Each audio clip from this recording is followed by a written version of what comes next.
नमस्कार, खबरों का पंचनामा देख रहे हैं आप। मैं हूं आपके साथ पूजा। हम लेकर आए हैं देश और दुनिया की 5 बड़ी खबरें, जिस पे चर्चा के लिए मेरे साथ स्टूडियो में मौजूद है कैपिटल टीवी के editor in chief doctor Manish Kumar. Doctor साहब, बहुत बहुत स्वागत है आपका। धन्यवाद। सबसे पहले नजर हेडलाइंस पर। पीएम मोदी का ऐतिहासिक फैसला, अब विदेशों में भी कर सकेंगे लेन देन। भारत के यूपीआई से जुड़ा सिंगापुर का पे नाउ। तेजस्वी यादव होली के बाद बनेंगे बिहार के मुख्यमंत्री। आरजेडी विधायक विजय कुमार मंडल ने किया बड़ा दावा। विदेश मंत्री एस जयशंकर ने राहुल गांधी को दिया तगड़ा जवाब। कहा, राहुल गांधी ने नहीं तैनात की है एलएसी पर सेना। साथ ही कहा, चीन का नाम लेने से मैं नहीं डरता।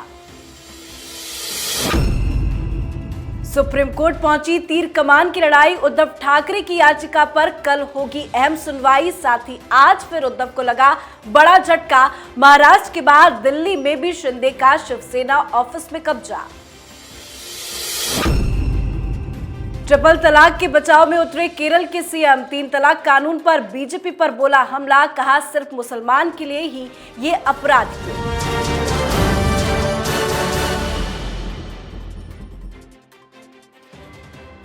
आज खबरों की शुरुआत में सबसे पहले बात यूपीआई के अब तक के इतिहास में भारत के बड़े कारनामे की। पीएम मोदी के ऐतिहासिक फैसले की, भारत के पेमेंट इकोसिस्टम की बड़ी उपलब्धि की, जो आपके लिए भी बड़ी राहत की खबर है। दरअसल अब यूपीआई विदेशों में भी काम करेगा। भारत के यूनिफाइड पेमेंट्स इंटरफेस यानी यूपीआई और सिंगापुर के पे नाउ को लिंक कर दिया गया है, जिसकी आज वर्चुअल लॉन्चिंग भी हो गई। लॉन्चिंग के दौरान पीएम नरेंद्र मोदी और सिंगापुर के PM Lee Hsien video conferencing के जरिए मौजूद रहे। साथ में भारतीय रिजर्व बैंक के गवर्नर शक्तिकांत दास और सिंगापुर के मौद्रिक प्राधिकरण के एमडी रवि मेनन भी शामिल हुए। इस कदम के साथ ही ये तय हो गया है कि यूपीआई सिर्फ इंडिया तक ही सीमित नहीं है, बल्कि अन्य देशों को भी इसका लाभ मिल सकता है। पीएम मोदी ने आज यूपीआई को भारत का सबसे पसंदीदा पेमेंट सिस्टम बताया और कहा कि ये जल्द ही नगद लेन देन को पीछे छोड़ देगा। ये भारत की कितनी बड़ी उपलब्धि है। ये भारत के लिए बहुत बड़ी उपलब्धि है और साथ ही साथ ये प्रधानमंत्री मोदी ने जो ये फैसला लिया है, दुनिया में बवाल मचा हुआ है। आप ये समझिए कि प्रधानमंत्री का यह फैसला सीधे सीधे डॉलर के ऊपर हमला है, उसके वर्चस्व के ऊपर हमला है।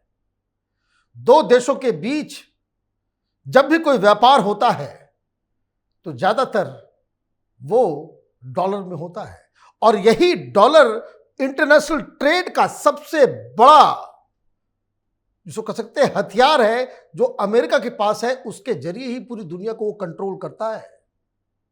अब प्रधानमंत्री ने क्या किया? प्रधानमंत्री ने कहा कि हम अपने करेंसी और अपने हिसाब से ही आपस में ट्रांसफर कर लिया करेंगे। अभी इंडोनेशिया के साथ और भी कई सारे साउथ ईस्ट एशियन कंट्रीज के साथ ये करार होना है। सिंगापुर से हुआ। आप ये समझिए कि कितना बिलियन डॉलर्स आना जाना होता है, आयात निर्यात, और ये सारी चीजें अब रुपए में होगी तो आप न सिर्फ हिंदुस्तान में डिजिटल मनी को बढ़ावा दे रहे हैं, बल्कि आप सीधे सीधे एक जो वैश्विक सत्ता है उसका आप विरोध कर रहे हैं। इस तरीके से अगर आप ये समझिए कि फ्यूचर का एक नींव डाला गया है। अगर हिंदुस्तान बड़े बड़े करार बड़े बड़े देशों के साथ करे और यही कहे कि हम आपस में डिजिटल ट्रांसफर करेंगे इस तरीके से, तो यूएस डॉलर की महत्व जो है हिंदुस्तान के लिए, ट्रेड के लिए, वो कम हो जाएगा। रूस के साथ प्रधानमंत्री मोदी ऑलरेडी बहुत सारी चीजें, हम रुपए में पैसे देते हैं उनको, डॉलर बचा करके रखते हैं क्योंकि वो महत्वपूर्ण है। तो प्रधानमंत्री क्या कर रहे हैं, ये बात आप समझिए। दुनिया में आज की तारीख में सबसे ज्यादा डिजिटल ट्रांजैक्शन हिंदुस्तान में हो रहा है। बड़े बड़े डेवलप्ड कंट्रीज में इस कदर से डिजिटलाइजेशन नहीं हुआ है।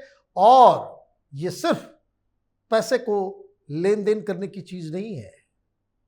हम समाज के विकास में कई सारे, जिसको कहते हैं कि सीढ़ियां जैसे कोई स्कूल में आप जाते तो पहला, दूसरा, तीसरा, चौथा, आप इस तरीके से क्लासेस क्रॉस करके 10th में पहुंचते हैं। प्रधानमंत्री मोदी हिंदुस्तान के विकास का वो प्रारूप, वो नींव रख रहे हैं जहां से हिंदुस्तान दूसरी कक्षा से सीधे 5वीं में, 5वीं से फिर 10वीं में जाएगा। अब ये समझ लीजिए, प्रधानमंत्री ने जो आज किया है न सिर्फ सराहनीय है, बल्कि हिंदुस्तान को पूरी दुनिया में एक अलग पहचान देने के लिए किया गया है। जी। अगली खबर में बात बिहार की राजनीति से, जहां आरजेडी ने ऐसा दावा कर दिया जिससे नीतीश कुमार की कुर्सी हिल गई है। दरअसल बिहार की सियासत से जुड़ी आज बड़ी खबर सामने आई। रोहतास के दिनारा से आरजेडी विधायक विजय कुमार मंडल ने बड़ा दावा कर दिया। उनके मुताबिक होली के बाद तेजस्वी यादव बिहार की कमान संभालेंगे।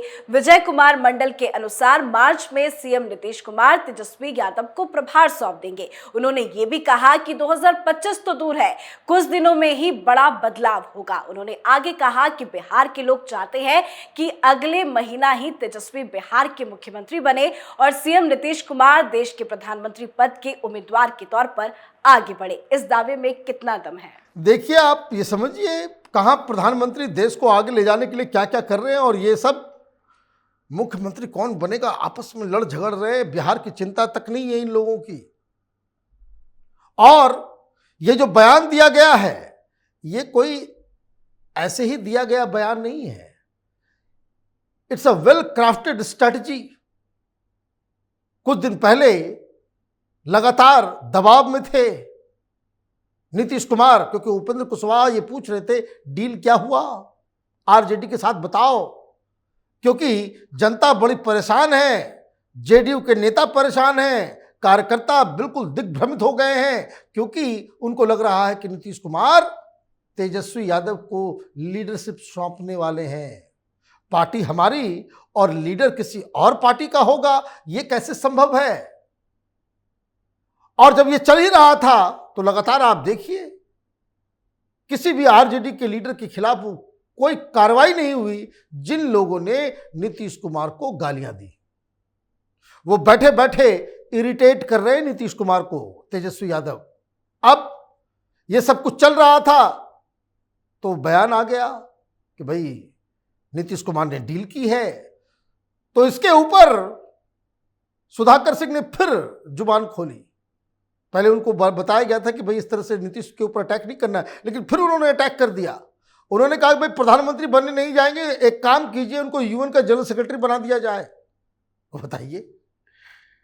और उसके बाद जब ये वह पोस्ट चल रहा है, अलग पार्टी जेडीयू टूट गई, उपेंद्र कुशवाहा ने अलग पार्टी बना ली, तो ललन सिंह सामने आए और उन्होंने कहा कि ऐसा कोई करार नहीं है, तेजस्वी मुख्यमंत्री नहीं बनेंगे। तो पत्रकारों ने पूछा कि 2025 का तो नीतीश कुमार ने घोषणा कर दिया है, तो उन्होंने कहा कि 2025 दूर है अभी। अब इससे तेजस्वी खेमे में लगा कि भाई कहीं पलटू राम है, पता नहीं कब ये पलट जाए। तो आज तारीख दे दी गई।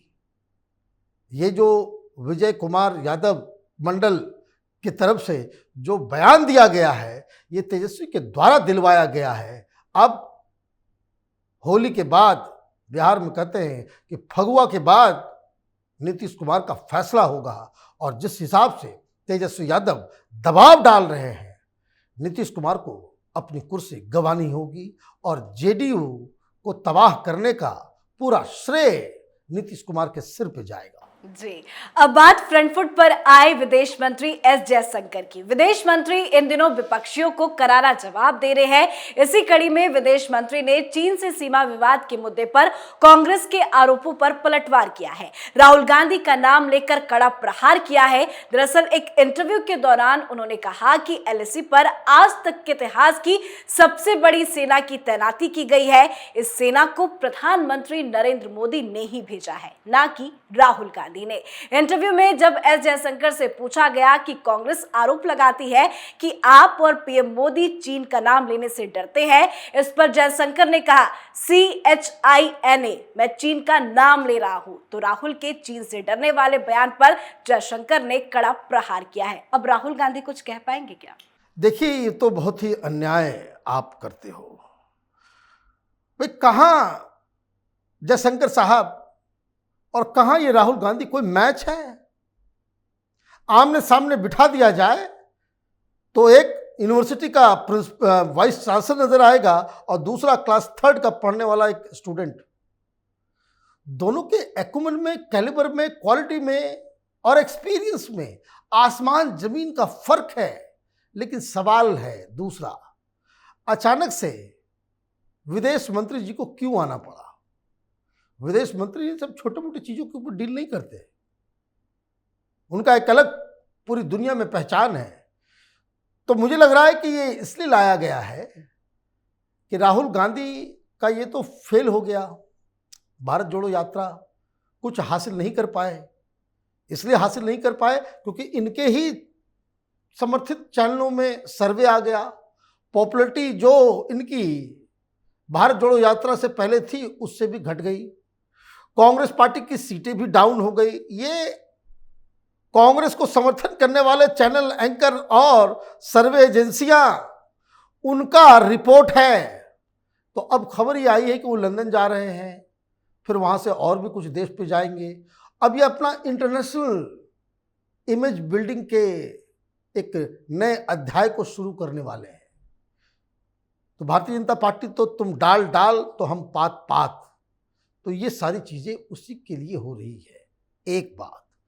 दूसरी चीज, चीन के साथ साथ जयशंकर साहब ने यह भी कहा कि जो बीबीसी की डॉक्यूमेंट्री आई बहुत बड़ी साजिश है, और उनके जो पूरे इंटरव्यू का लबोलुभाव है वो ये है कि हिंदुस्तान की कुछ विपक्षी पार्टियां वो विदेश के दलालों, साजिशकर्ताओं, एजेंट्स के साथ मिलके वो हिंदुस्तान में चुनाव लड़ना चाहती है, जो अपने आप में न सिर्फ अमर्यादित है बल्कि ये देशद्रोह के जैसा है। जी, अगली खबर में बात महाराष्ट्र की राजनीति की, जहां हलचल काफी तेज है। उद्धव ठाकरे को झटके पर झटके लग रहे हैं। एक तरफ शिवसेना का नाम और चुनाव चिन्ह तीर कमान की लड़ाई सुप्रीम कोर्ट पहुंच गई है। दरअसल उद्धव ठाकरे गुट ने चुनाव आयोग के फैसले के खिलाफ सुप्रीम कोर्ट का रुख किया था। सुप्रीम कोर्ट उद्धव ठाकरे गुट की याचिका पर सुनवाई के लिए तैयार हो गया है, जिसको लेकर कल दोपहर 3:30 बजे अहम सुनवाई होगी। तो वहीं दूसरी तरफ उद्धव ठाकरे गुट को एक और बड़ा झटका लग गया। संसद भवन में शिवसेना को आवंटित कार्यालय भी एकनाथ शिंदे गुट को मिल चुका है।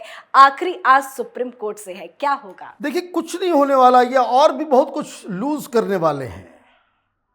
जब तक ये वीडियो अपलोड होगा, मालूम चल रहा है कि राष्ट्रीय कार्यकारिणी की बैठक मुंबई में हो रही है, और इस बैठक में तय किया जाएगा बजट सेशन और व्हिप भी जारी की जाएगी। इसका मतलब क्या हुआ?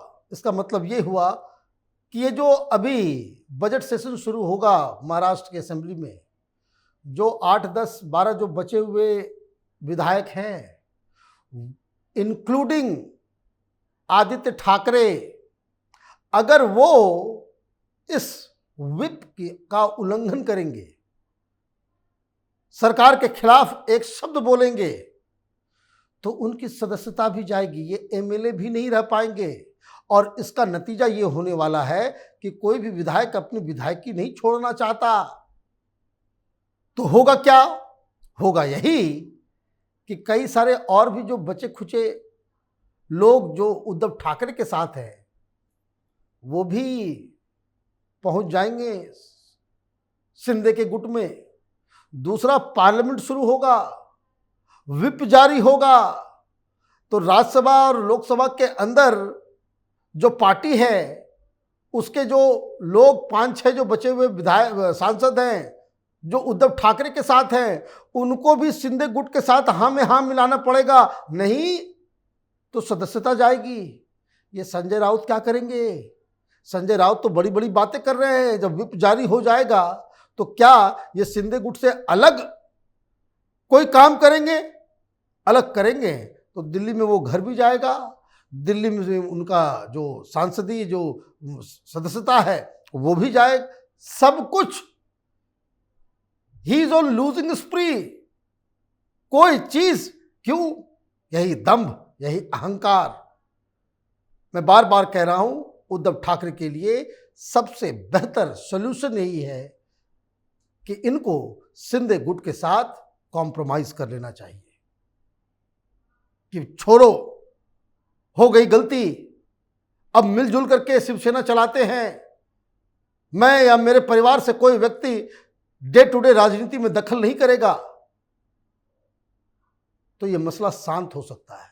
अदरवाइज फजीयत अभी और होनी बाकी है। जी, अब बात आज की आखिरी खबर की। ट्रिपल तलाक के बचाव में केरल के सीएम उतर गए हैं। केरल के मुख्यमंत्री पिनराई विजयन ने 3 तलाक प्रथा का बचाव करते हुए 3 तलाक को आपराधिक बनाने के लिए केंद्र सरकार की आलोचना करते हुए सवाल उठाया है। पिनराई विजयन ने पूछा कि जब अन्य सभी धर्मों के तलाक को सिविल मैटर के रूप में देखा जाता है तो केवल तलाक मुसलमानों के लिए ही अपराध क्यों माना जाता है? विभिन्न धार्मिक बैकग्राउंड के लोग होते हैं, क्या हम प्रत्येक व्यक्ति को सजा देने के लिए अलग अलग तरीके का उपयोग कर सकते हैं? अचानक से ट्रिपल तलाक को लेकर इस तरह का बयान किया। देखिए, इसे ही कहते हैं पढ़ा लिखा बेवकूफ।